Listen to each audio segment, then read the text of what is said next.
Hello दोस्तों, आप सभी बड़ों को मेरा प्रणाम, छोटों को बहुत सारा प्यार। दोस्तों, आप सभी का वेलकम है मेरे यूट्यूब चैनल कवि ब्लॉग उत्तराखंडी में।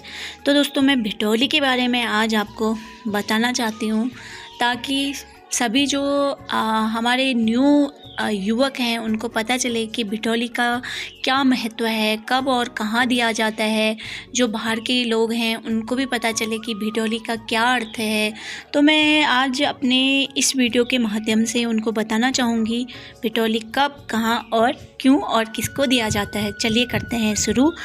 तो दोस्तों, भिटौली का अर्थ होता है ना भेंट करना, यानी कि ना मुलाकात करना।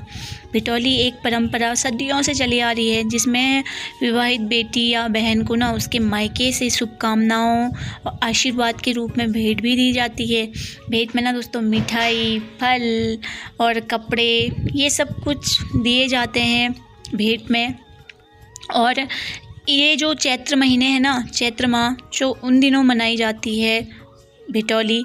विवाहित बेटी जो होती है ना, अपने मायके से भिटौली आने का ना इंतज़ार रहता है। पहाड़ हो या तराई भावर या कोई भी शहर, विवाहित को भिटौली का बेसब्री से इंतज़ार रहता है। भिटौली के पीछे कई लोक कथाएँ भी हैं। किसी गांव में देबुली और नरिया नाम के बहन और भाई रहते थे। देबुली के लिए अपना भाई बहुत दुलारा था। नरिया भी अपनी दीदी से ना बहुत ज़्यादा प्यार करता था। वे दोनों एक साथ ही रहते, खेलते, खाते, पीते, सब कुछ, उठना बैठना सब एक साथ करते। जैसे जैसे दिन बीतते गए, देबुली और नरिया बड़े होते गए। एक दिन ऐसा भी आया, देबुली की शादी ना घर वालों ने तय कर दी। कहानी के अनुसार देबुली का ब्याह उसके गांव से बहुत दूर किया गया। जब अब नरिया अपनी दीदी के वियोग में दुखी रहने लगा। ससुराल और मायका काफ़ी दूरी होने के कारण देबुली का मायका आना कम हो गया। नरिया देखता कि गांव में अन्य विवाहित त्योहारों में अपने घर आती। इस बात पर नरिया अपनी दीदी को ज़्यादा याद करने लगा और दुखी रहने लगा। नरिया को देख के उसकी ईजा को फिक्र होने लगी थी। ईजा ने नरिया से कहा, बहुत दिन हो गए, तू अपनी दीदी से मिला। कल तो अपनी दीदी से मिल आना और खाली हाथ मत जाना। मैं कुछ चीज़ें दे दूँगी, तू देबुली को दे देना। उसे भी मायके की याद आती होगी ना। ईजा के प्रसाद पूरी रायता, पुए सिंगल, पुए सिंगल, जो ये पहाड़ी पकवान उनमें होते हैं ना, तो ये सब कुछ होता है। फल, साड़ी, बिंदी आदि, मतलब सब एक बड़ी टोकरी में रखकर नरिया को दे दी और कहा कि जा ये भेंट ले जा और अपनी दीदी को दे देना। नरिया ना खुशी खुशी देबुली के ससुराल को चला गया। उसे वहाँ पहुँचने में 2-4 दिन लग गए। जब नरिया देबुली के घर पहुँचा तो देखा दीदी तो सोई हुई है। नरिया ने कुछ घंटे इंतज़ार किया, लेकिन देबुली नहीं उठी। काम करके थक गई होगी, इस विचार से नरिया ने भी उसे उठाना उचित नहीं समझा।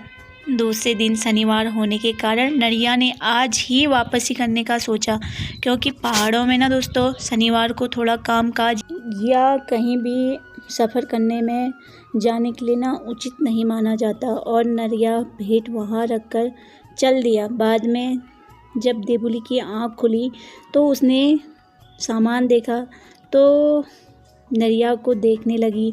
वो बहुत दूर तक गई, लेकिन तब तक नरिया जा चुका था। देबुली को पश्चाताप होने लगा कि मेरा भाई इतना लंबा सफ़र तय करके आया, भूखा भी होगा, मैं सोती रही। वो रोने लगी। पश्चाताप में देबुली का मन इस प्रकार आघात हुआ कि मैं भूखों में सीथी की रट लगाते लगाते देबुली के प्राण निकल गए। माना जाता है कि अगले जन्म में देबुली घुघुती नाम की पक्षी बनी। जो दोस्तों घुघुती पक्षी नहीं बोलते, तो वो पक्षी बनी जो चैत्र माह में ना भूखों में सीटी की आवाज़ लगाती है। और ये दिन ना बहुत उदासील होते हैं, इसीलिए मैं बोल रही हूँ, बहुत उदासील होते हैं। और इसमें ना काफ़ी बहुत अलग सा लगता है इन महीनों में। भिटौली उत्तराखंड की विशेष और एक भावात्मक परंपरा भी है। विवाहित जो महिला चाहे जिस उम्र की हो, उसे भिटौली का बेसब्री से ना इंतज़ार रहता है।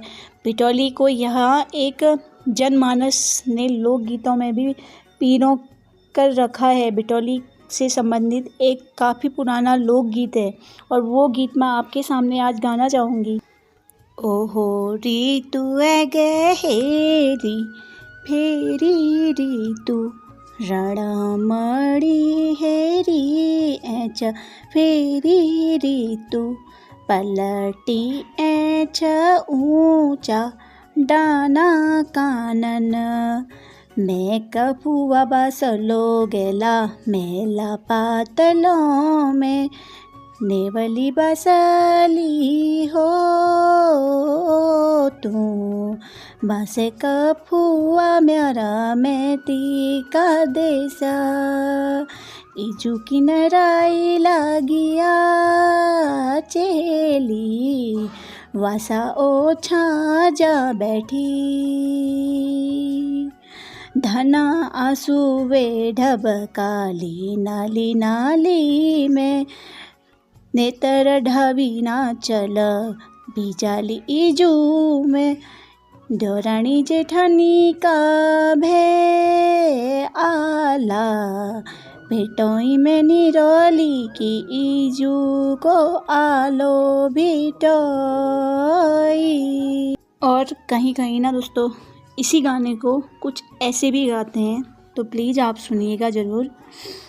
ऋतु ऐगे रणमणि ऋतु ऐगे रणा डाली में कफुआ बसो खेत फूली डेण कवा जो कड़ाण अजीरत ब्याड़ा खुट कोतालो मेरो आज जो खजान इजू मेरी भाई बेजली भेटोली दिणा रीति एगे रणमणि विको बाटो में चेरू लो दिन भरी दिल्ली में मैं रुलो बेली रात देखी छ मेले सुना आगन बटे कोनो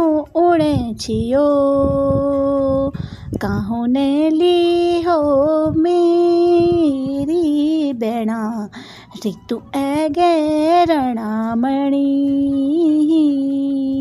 तो दोस्तों उम्मीद करती हूँ आप लोग को मेरा ये जो संगीत है अच्छा लगा हो। ये है चैत्र महीने के लिए जो बिटौली दिया जाता है, बिटौली के उपलक्ष्य में जो ऋतु है उसके उपलक्ष्य में। तो अब मैं ये अपना ब्लॉग यहीं पे एंड करती हूँ और आप लोग को उम्मीद करती हूँ कि अच्छा लगे। प्लीज़ आप लोग लाइक एंड शेयर सब्सक्राइब ज़रूर कीजिएगा। तो मिलती हूँ नए दिन में नए ब्लॉग के साथ। तब तक के लिए आप अपना ध्यान रखिए, स्वस्थ रहिए, मस्त रहिए, अपने अपने काम पे व्यस्त रहिए और अपनी बहनों को बिटौली दीजिए और अपनी बेटियों को बिटौली दीजिए इस महीने में। चलिए मिलती हूँ फिर। Okay bye bye. तब तक आप अपना ध्यान रखिए।